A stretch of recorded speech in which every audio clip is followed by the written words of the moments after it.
À quoi penser avant de se reconvertir en tant qu'éducateur sportif ou en tant que coach? Bienvenue, c'est Aristote sur Vivre du Sport. Aujourd'hui, une nouvelle vidéo pour tous ceux qui souhaitent, on va dire, à terme, passer un BPGEPS, passer des formations fédérales pour qu'ils deviennent coach, tout simplement. Alors, avant qu'on parle de passion, on va regarder plutôt ce qu'il y a derrière le métier de coach. Je vous dis ça pourquoi? Parce que j'en ai fait partie des personnes qui, par exemple, n'ont pas fait de base un cursus scolaire autour du sport, je fais partie des personnes qui sont passées par des cursus fédéraux avant de me raccrocher à une formation autour du BPGEPS. Et en fait, je vais vous partager ici des éléments que j'aurais bien aimé savoir, de façon à préparer au mieux une potentielle reconversion ou un potentiel changement de vie qui peut être le vôtre. Parce que se reconvertir dans le sport, finalement, c'est pas juste changer de métier. Il s'agit pas de ça, il faut changer de rapport au temps, changer de rapport à l'argent et changer de rapport à soi-même. Qui on veut être demain vis-à-vis du métier de coach ou d'éducateur sportif. Donc en fait, le point numéro 1, c'est que la passion en fait peut devenir vite une désillusion quand on devient éducateur sportif. Je vais vous expliquer pourquoi. Parce qu'au début, tu fais ce que tu aimes. Peut-être tu te dis, aujourd'hui tu regardes le football, tu regardes la première ligue, la Ligue 1, et tu te dis non mais en fait, moi c'est ça que je veux être demain, donc participer au truc. Et en fait, du coup, chaque semaine, c'est un peu répétitif, hein. Tu vas à l'entraînement, tu sais te performer, tu as des contraintes, de la fatigue mentale. En fait, tu te mets dans la peau, finalement, des coachs que tu regardes à la télévision, finalement. Et en fait, la passion que vous avez pour votre sport, peu importe lequel, ça devient vite une responsabilité et une obligation, et qui peut tendre, du coup, vers la frustration. Oui, parce que si tu te dis, oui, mais demain, moi, j'ai envie de former les nouvelles pépites du basket français. En fait, tu te rends compte qu'à l'intérieur de ton club, tu as différentes contraintes qui font que, à un moment donné, tu dis, ça coince et tout, je me sens un peu embêté, je me sens pas un peu épaulé. Ça peut te mettre en difficulté et te dire, mais qu'est-ce que je suis en train de faire? Ou bien, le fait de répéter chaque semaine des entraînements, de te pousser et d'être jugé que par ça, c'est est-ce que j'aime vraiment entraîner? Ou bien, j'aime seulement pratiquer et décider de 3 conseils de temps en temps. Parce que c'est pas la même. Quand tu es en charge d'un groupe, quand tu es en charge de résultats, quand tu es en charge d'un projet, de groupe, forcément, on va pas attendre les mêmes choses de toi. Tu dois venir préparer avec une posture professionnelle. Et en plus de ça, te dire que dans le temps, peu importe ce qui se passe, tu dois être le socle de ce projet-là. Numéro 2, c'est la perception de toi-même qui va évoluer parce que tu passes de pratiquant à joueur. Qu'est-ce que ça veut dire? De pratiquant joueur, on va dire, à éducateur. Qu'est-ce que ça veut dire? En fait, c'est pas neutre. Parce qu'en fait, tu passes d'une posture de se dire, ok, je viens consommer, un peu à l'instar de comme si tu vas chez Basic Fit, tu fais ta muscu, tu fais ton truc, et puis après, finalement, ton plaisir, tu le vois à travers toi-même et ton prisme, mais pas à travers celui du groupe. Et en fait, quand tu passes éducateur, il y a ces éléments de visibilité, de reconnaissance, de lumière, de responsabilité, ils sont moins mis en exergue. Aujourd'hui, quand tu es joueur dans ton club, même de football ou de rugby, si tu as mis 3 essais ce week-end, tu vas dire, lui, il a super bien joué. Mais en fait, la dynamique, c'est que quand tu es coach, est-ce qu'on va te dire que c'est grâce à ton joueur que tu as gagné, ou bien c'est parce que tu as mis la bonne organisation pour que ton joueur puisse marquer 3 essais. Et en fait, ces dynamiques-là, il faut apprendre à vivre et à se mettre un peu plus en retrait. Et ça, c'est pour ça que je le mentionne, parce que tout le monde n'est pas prêt à ça. Et du coup, certains vivent mal. Ils vivent mal le fait que, dans une certaine mesure, parfois on ne les respecte pas. Ou seulement parce qu'ils n'ont pas de vécu. Il ne s'agit pas maintenant de te dire « j'étais un bon joueur ou une bonne joueuse dans mon coin ». C'est plutôt de se dire « Est-ce que demain, je pourrais prendre le recul pour être un bon encadrant et transmettre au mieux ce que je sais ou transmettre au mieux ce que je veux que les joueurs fassent ou les joueuses fassent pour être le plus efficace ». Troisième élément dans cette vidéo, c'est le temps ne joue pas en ta faveur. Parce que les premières années, finalement, dans le sport, quand tu te reconvertis là-dedans, les revenus sont limités. On va te juger par ton diplôme BP ou STAPS ou autre. Et donc, en fait, si tu n'es pas vite dans des environnements qui peuvent porter à ce que tu tendes vers les meilleurs niveaux ou dans lesquels l'économie peut être stable, en fait, finalement, ta progression peut être très lente. Et ça va prendre énormément de temps. Donc, ça dépend, finalement, c'est pour ça que je vous répète beaucoup ça, quel est votre objectif in fine? Parce que ça peut être aussi beaucoup d'énergie investie. Je vous donne un exemple. Tu peux être un coach qui se dit « moi, demain, j'ai envie de reprendre le basketball au niveau régional. » Ok. Dans quel club?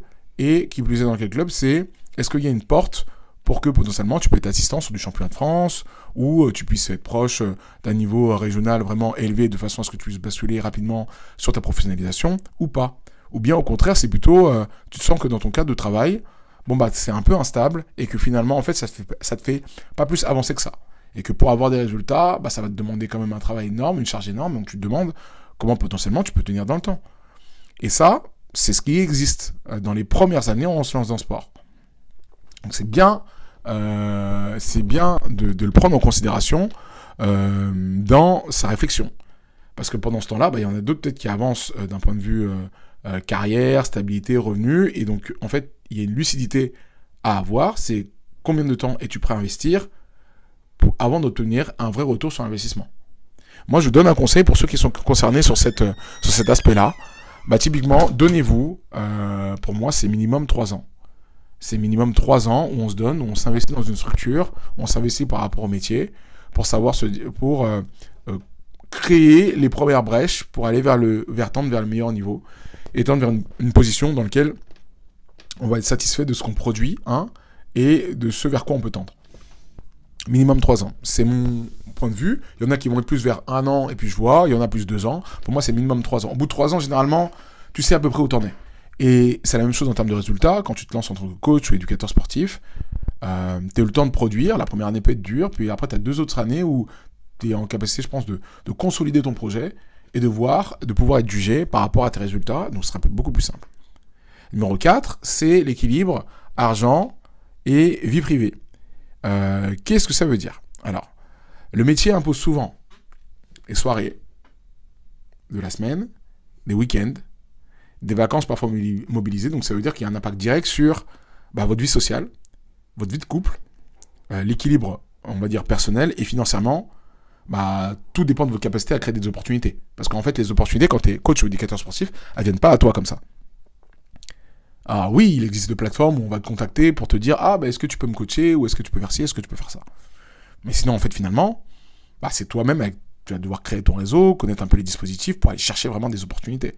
Mais si tu es néophyte dans le milieu, on va pas t'appeler, du moins pas tout de suite. Donc à toi de te créer aussi ton réseau pour avoir des compléments de salaire. Ça, on en parlera dans une autre vidéo, par exemple.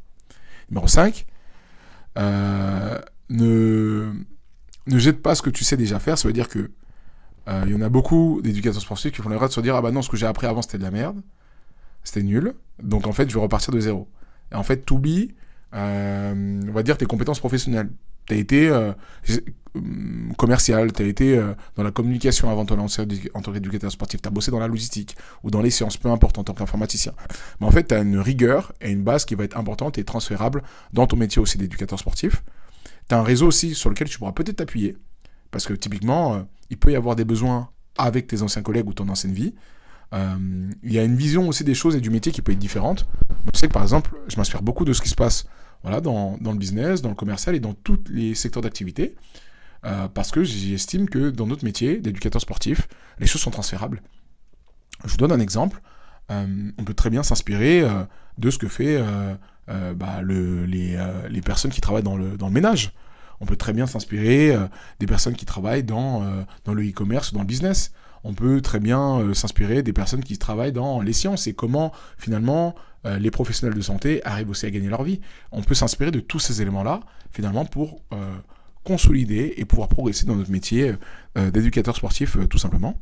Et en fait, du coup, ton avantage, quand tu as eu une vie avant de te reconvertir en tant qu'éducateur sportif, c'est que ton avantage, c'est que t'es pas juste un éducateur de plus, t'es quelqu'un qui vient avec une vision peut-être légèrement différente et un réseau différent tu vas pouvoir peut-être capitaliser là-dessus pour avancer et progresser. Ensuite, derrière, comprendre en point numéro 6 dans votre reconversion, c'est ok, vous voulez apprendre des choses, mais pourquoi ? Parce que se former, c'est bien. Mais le plus important, quand je vous ai dit, quand on est éducateur sportif, coach sportif, etc., c'est avoir des intentions qui sont claires. Est-ce que je veux progresser ?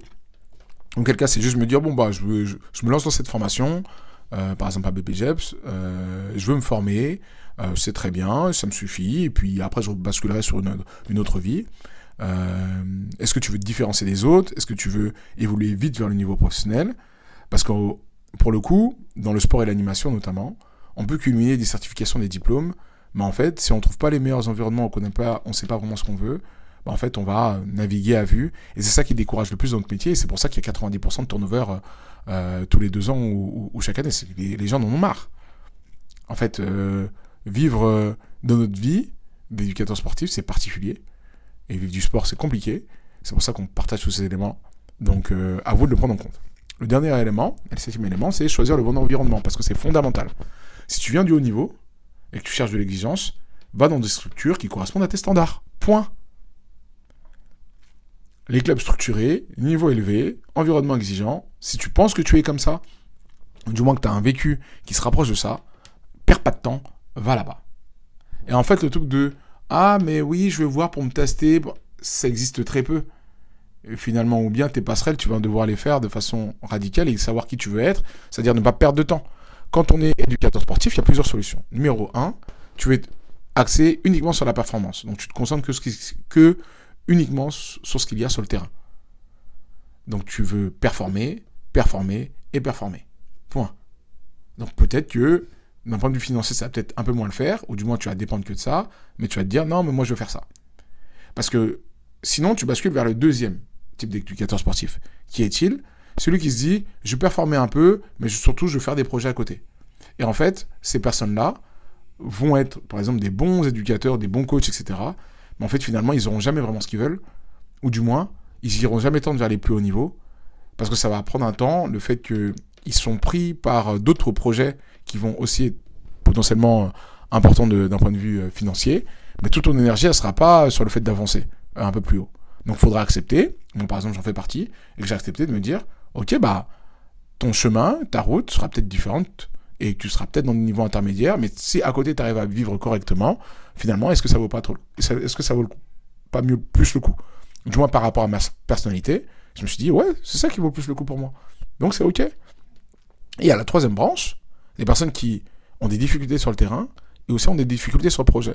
Bah, qu'est-ce que ça veut dire ? Bah, ces personnes-là, généralement, bah, elles arrêtent vite. Elles sont vite saoulées.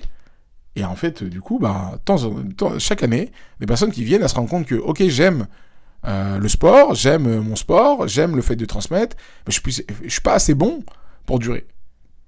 Et j'ai pas envie de basculer vers quelque chose qui pourrait être même complémentaire à ma passion pour le sport. Donc je préfère me dire, écoute, j'ai mon diplôme, au pire, j'irai coacher dans le club du coin ou autre, et ça m'ira. Et c'est ok. C'est ok. Parce qu'il y a combien de personnes aujourd'hui qui se disent qu'ils veulent coacher ou qui veulent entraîner et qui se découragent vite au bout d'une année ou deux. Et il y en a énormément. Il n'y en a pas beaucoup qui tiennent dans notre milieu. Donc c'est pour ça que je vous dis ça. Et en fait, tout ça pour vous dire qu'il faut éviter de se disperser. Si vous estimez que la structure dans laquelle vous pouvez faire votre diplôme n'est pas adéquate, ou du moins elle ne peut pas vous garder dans le temps, bah réfléchissez à quelle pourrait être la suite. Quels pourraient être les contextes qui vous tireront vers le haut ou non. Parce que sinon vous perdez du temps, de l'énergie, de la concentration. Et en fait finalement en fonction de où vous en êtes dans votre vie, bah ça peut compter. En fait du coup le point clé pour terminer la vidéo, c'est ça de se dire, en fait se reconvertir dans le sport, ce n'est pas juste suivre une passion. Arrêtez avec ça. Je suis vraiment désolé, on peut être passionné, oui, mais ce n'est pas que ça. C'est faire un choix pour moi qui est stratégique de professionnalisation de sa démarche. Je veux être un professionnel de mon sport. Ce n'est pas pareil. Ce n'est pas juste être passionné, c'est je veux être un professionnel pour tirer et comprendre ce dans quoi je suis le meilleur et ensuite pour pouvoir finalement apporter de la valeur ajoutée à mon écosystème. Voilà tout. Ça reste sur Vivre du sport. N'hésitez pas à commenter en dessous de la vidéo ce que vous pensez de tout ça. Entre guillemets sur ces éléments qui peuvent vous permettre, on va dire, de préparer votre reconversion vers le métier d'éducateur sportif ou de coach. N'hésitez pas à partager la vidéo, liker, vous abonner. Je serais curieux si vous, en commentaire, vous voulez que j'en fasse même une deuxième partie, n'hésitez pas. À très vite pour une prochaine vidéo. Salut!